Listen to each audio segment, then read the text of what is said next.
Hey guys, and welcome to Skish. Me and Alex decided to change the direction of where this channel is going to be going. Instead of the basic travel vlog and anything we could really think of to upload on the LubyTube channel, we change it over to Skish, and we're going to be focusing more on Japan-related things and anime stuff.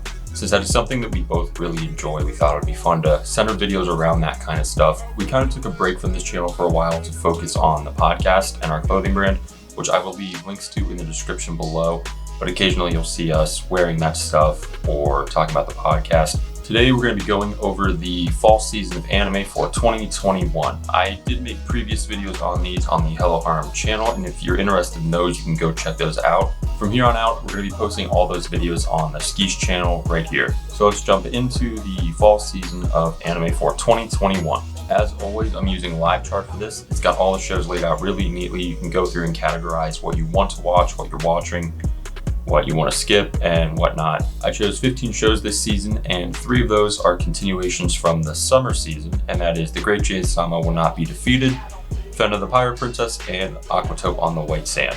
I'm not going to be going into detail on those since I did cover them in the previous videos, and if you want to know about those or you decide to pick them up, then I'll leave a link in the video. The world's finest assassin gets reincarnated in another world as an aristocrat.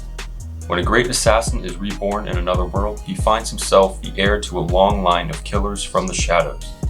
With both his modern-day knowledge and experience and the special magic and techniques of the new world, he could very well become the most unstoppable assassin in history. Typically, like magic fantasy shows aren't my kind of go-to. I'm kind of worn down from those, and the whole topic doesn't interest me too much. But since I am really enjoying Spirit Chronicles this season, I decided to branch out a little bit, and I chose this show. The whole plot does seem kind of cool with assassins. I've always found that stuff really interesting, and it is being done by Silverlink, and whatever they put out, I kind of just eat it right up. I haven't seen a bad show from them, so I guess you could say that I'm fairly excited for this show. Next up is 8686. Now this show did air earlier this year in the first half. It took a break, did the Love Live type beat. We're back to it this season. If you haven't seen the show and you're thinking about picking up or you've heard about it, it was one of my top contenders for the season that it did air. I really did enjoy it. So basically the plot is this. There are 86 sectors in this empire, and the 85 live together in peace and whatnot, and the 86 is kind of cast out to fight on the front line against these things called the legions. The 86 are pretty much put there to die because they look different. It's kind of like a genocide. Yeah, I mean, yeah, it is. So they have these things called handlers, and those are people in the 85 sectors who kind of control and command what's going on with the 86. They are led to believe that the 86 are not people, but they are AIs. So most of the time, everyone thinks that no one is dying in this war, but in actuality, these people are being killed off. One of the handlers decides that she wants to change things and wants to get involved with the 86 and try and make their lives better. At the end of the season, we were left with a pretty big cliffhanger, and I'm really curious to see where the show picks up again. I really did like this show, so I really do recommend picking this one up, but go back and watch the first half. You'll be hella confused if you go watch this and jump right in. Data Live Season 4 is finally here. I've been waiting for this for a very long time. The first 3 seasons were really awesome. This is one of my favorite harem shows. And if you've never seen the show, the plot is basically this. There are these things called spatial quakes that cause a lot of destruction, so Shido goes to try and save his sister but ends up meeting a spirit, a girl in the center of where the spatial quake was. He soon has to fend off the anti-spirit team, which is run by his sister. They discover that if Shido gets the spirits to fall in love with him, they won't make any more spatial quakes and the destruction won't go on anymore. Essentially, he has to get these spirits to fall in love with him. It's really just a big harem show. If you haven't seen anything, go back and watch seasons 1 through 3. You won't regret it. Komi can't communicate. Socially anxious high school student Shoko Komi's greatest dream is to make some friends, but everyone at school mistakes her crippling social anxiety for cool reserve. With the whole student body keeping its distance and Komi unable to utter a single word, friendship might be forever beyond her reach. I can't believe that Komi's actually getting an anime. I've been wanting this for a very long time. I've been attempting to keep up with the manga, but I've been a little bit behind. Either way, this has been something that the community as a whole has wanted for a very long time. It's always been joked on that everything else gets an anime besides Komi. I'm really curious to see how they do this because Obviously, dialogue is very essential for animes, or at least in my opinion. And with the main character not being able to talk, I really want to see what they do with that. I feel like they might do what Kaguya-sama does and do very heavy narration.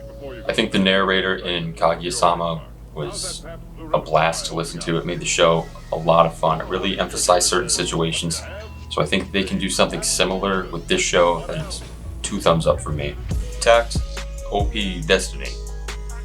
The world completely changed when it was struck by a black meteorite which produces grotesque monsters called D2 that have overrun the land and its people. D2 very quickly banned all music, which was the one thing able to overcome them. But there are people who resist the D2. They are young women who hold the powers of music, the music art.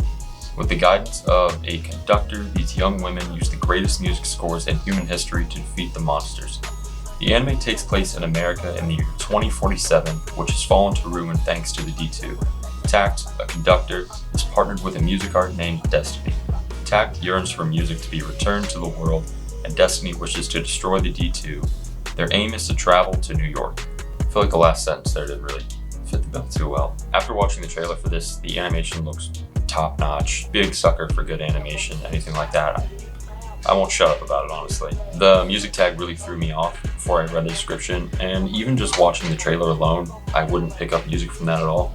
But I really like music, action stuff. It's kind of cool. It reminds me of Vivy, which aired not too long ago, which I do 110% recommend you pick up and watch.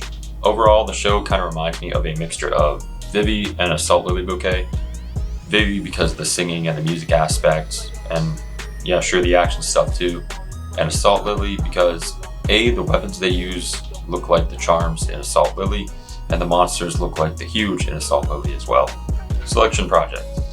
Held every summer, the national show Selection Project is the biggest gateway for girls who strive to be idols, and the place where the legendary idol Akari Amazawa was born. Suzune Miyama is also one who has longed for such a dream stage. Having been sick since childhood, she listened to the Song of Light many times in her bed in the hospital room. Akari's singing voice gave her a lot of smiles and courage, inspiring Suzune to follow in her footsteps. In her last summer of junior high school, Suzune decides to challenge the 7th annual Selection Project to make her dream come true.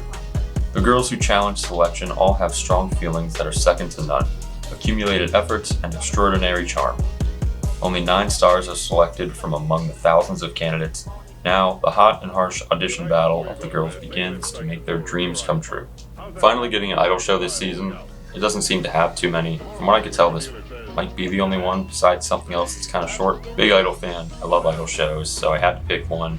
I know the plots can be pretty much the same most of the time, but that doesn't bother me too much. I enjoy the music, the animation's good, the characters are awesome. I think Selection Project is going to be a decent idol show to say the least. Let's make a mug to the second kiln. I'm going to start off by saying I'm absolutely surprised at how fast this show got a second season. It didn't seem like it was very popular at all. That isn't to say that it was a bad show. It was meh, it was slice of life, and I mean, it was kind of dull, but overall it was enjoyable to watch. One thing that is cool that the show did was the episodes were 11 minutes, and after the 11 minutes they did a live action thing with the voice actors where they went around the town and did things that the characters themselves might have done. I think it would be cool if they did that in this season too. That was something different that I haven't seen in a show before. The first season was meh, but it was enjoyable to watch. Rumble Garano Doll. The story begins in 2019, just before the change in historical eras for Japan. A rift to another dimension suddenly opens in the skies above, revealing a turnabout alternate world called Shinkoku Nippon. This parallel version of Japan maintained its militarism and remains stuck in the Showa era. Shinkoku Nippon invades our Japan with its Genmu, gas weapons on which our own modern weapons have no effect, and giant humanoid Garan weapons. The invaders immediately take over our government and all but conquer Japan. As a result, our Japan never ushers in the Reiwa era. A decade later, our Japan has been revamped as Genkoku Nippon, a puppet state of Shinkoku Nippon. Under harsh censorship, the once thriving manga, anime, idol, and similar subcultures have completely died off, or so it seemed. It kind of seems like Gate 2.0 in a way. If you haven't seen Gate, it's just a portal opens up, old time like medieval warriors come out, and they just get annihilated by modern Japan military. Then the modern Japan military goes in, and they just kind of decimate everybody because they have guns, helicopters, tanks, all that whatnot versus swords and like bow and arrows. It seems a little different. The animation looks really good, and I'm looking forward to this. I love interesting plots like this. Deep Insanity, The Lost Child. Madness and unawakening sleep, Randolph syndrome. This new illness is slowly but steadily approaching humanity, caused by the huge underground world asylum that appeared in Antarctica. There are strange creatures different from the Earth and unknown resources. People bet their lives on the depths of the mysterious new world to get huge wealth, organizational plots, and their own ambitions. And here alone, a young man with a wish in his heart is trying to challenge the front line of Asylum. We get another Silverlink show. That's awesome. The art itself originally made me think of To Your Eternity because the original art for that was pretty similar with Fushi and dog Fushi. Anyway, after watching the trailer and reading about it, I know that I was vastly wrong. It is nothing like To Your Eternity. Instead, it reminds me more of like a zombie apocalypse type beat, like The Last of Us, where you hear rumors about this place that has all these awesome things, so you venture across far lands to get there and find out inevitably that nothing's there, but that's probably not the case with this show. My senpai is annoying. Igarashi is a hardworking young office lady. Takeda, the senpai above her at work, annoys her constantly, and yet she finds herself growing closer to him. Every day is filled with comic mishaps and romantic moments as Igarashi tries to balance work, life, and love. Any anime season can't be complete without your slice of life rom-com, which I'm a huge fan of. I love these shows. They're so wholesome and great. I have heard about this manga before, although I have not read it. Alex has talked about it quite a few times. I've seen things here and there. Overall, it just looks like a wholesome show that looks like a fun watch. Mieruko-chan. A normal girl was living a normal life until she wasn't. One day, she could see everything. What's a girl to do with hideous monsters appear no matter which way she turns? And on top of that, nobody else can see them. Obviously, there's only one thing that makes sense. Ignore them. Kinda hard to put theory into practice though, when the ghosts know she's watching. The supernatural comedy horror seems like a lot of fun of a show. If you've watched any of the other videos, I love horror anime, even though there's not a ton out there. Like with Higurashi, it's such a blast to watch, but that totally takes away the comedy aspect of it. It's just horror and psychological horror. Anything horror is a good time, and that mixed with comedy, I think that's going to be awesome, although I don't know how it's going to work. I definitely think it's going to be good though. I saw the key visual for this and I was hooked immediately. It was the first show I ever put on my list for this season just because of that key visual alone. I think it's interesting how this is comedy, but if you do look at the key visual, the ghost or spook in it do look pretty creepy, and I think that's a really cool aspect of a show like this where it can be funny and it also keeps that horror aspect of it. Alright, last but not least, World's End Harem. The time is near future Tokyo, Japan in 2040. Reito, a young man suffering from an intractable disease, vows to reunite with his childhood friend Arisa and decides to cold sleep to cure his illness. When he wakes up 5 years later, the world was undergoing a major transformation. The MK virus kills 99.9% of men on the planet. The ground was a super harem with 5 billion women for every 5 men.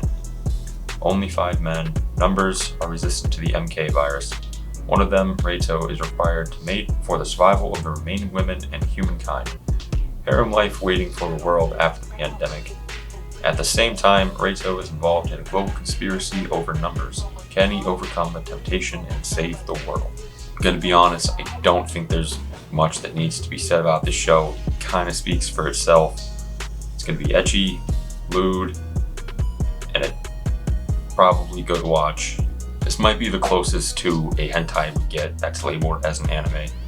I mean, we are stepping real close to the edge there. I don't know. I'm excited to see what this dumpster fire brings. So there you have it, World's End Harem. And that sums up the 2021 fall anime list for me. If you guys have any other shows that you're watching that I didn't include in the list, please comment below or shoot an email. anything. I'd love to hear what other people are watching and their opinions of the shows that I chose as well. Overall, the biggest thing that I'm going to take away from this is the animation for a lot of these shows looks top notch, and I'm really excited to see what all these studios bring, what kind of animation we're going to get. Me and Alex are very excited to be making content for Skish. It's something that we really want to do. We have quite a few videos in mind already, this being the first one of many more to come down the road. But I hope you guys enjoy the content too, and we'll see you in the next video.